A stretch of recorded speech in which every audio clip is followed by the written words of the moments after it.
So let's go over some practice problems. And in this practice problem, it says, consider this reaction between sodium bicarbonate, NaHCO3, and a solution of hydrochloric acid, HCl. So I know I have two reactants. NaHCO3 is called sodium bicarbonate, and I also know that it's in solid form because in parentheses, there's an S, right? S stands for solid. For HCl, I know that that's called hydrochloric acid because it told me that earlier in the sentence, and that hydrochloric acid is an aqueous form, meaning that it's mixed in with water, H2O.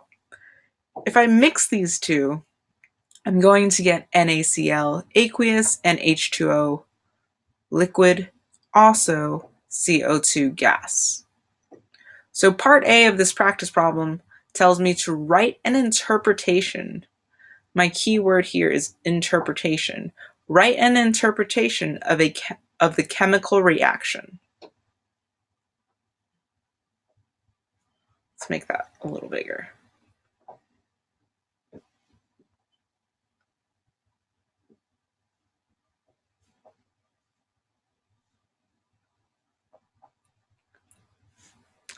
So if I were to write an interpretation of the chemical reaction, I would start with my reactants first. It doesn't really matter which term that I use first, as long as they're both in the reactant side, right? So I can start by saying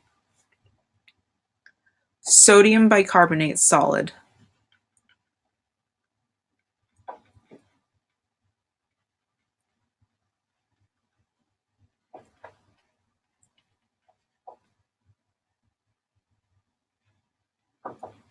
and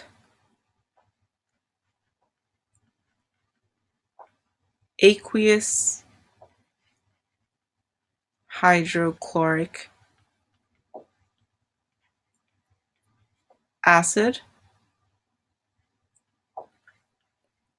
are mixed to produce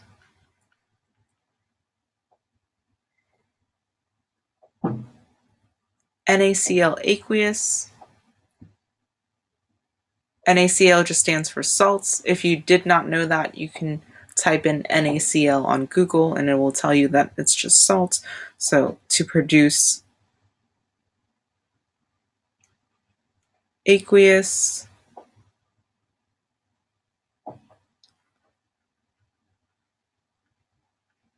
salt liquid water, which is my H2O,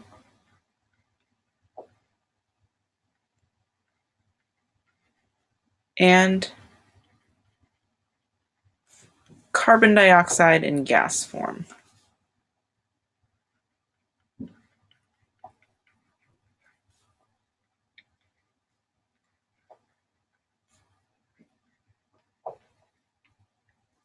So when I'm interpreting a chemical equation, I'm just naming out all my molecules and what state they're in. Then, once I get to the arrow sign, that means it's going to produce or to produce. So sodium bicarbonate solid, and that's my plus sign in the equation, aqueous hydrochloric acid are mixed to produce aqueous salts, which is this, liquid water, which is this, and carbon dioxide gas, which is this molecule. All right. Question B says sodium bicarbonate is highly toxic. What is the most likely way it will enter the body? So let's take a look at our chemical equation. So we can see that sodium bicarbonate is in solid form, and there are four ways actually, that a toxin can enter our body. So one is through ingestion. That means I'm eating it. Two is through inhalation. So I'm breathing it in. 3 is through injection, so you get it through a shot. 4 is through absorption, meaning it touched my skin and now it's being absorbed through my skin. For example, when you put lotion on, it's getting absorbed through your skin to keep your skin moisturized, right?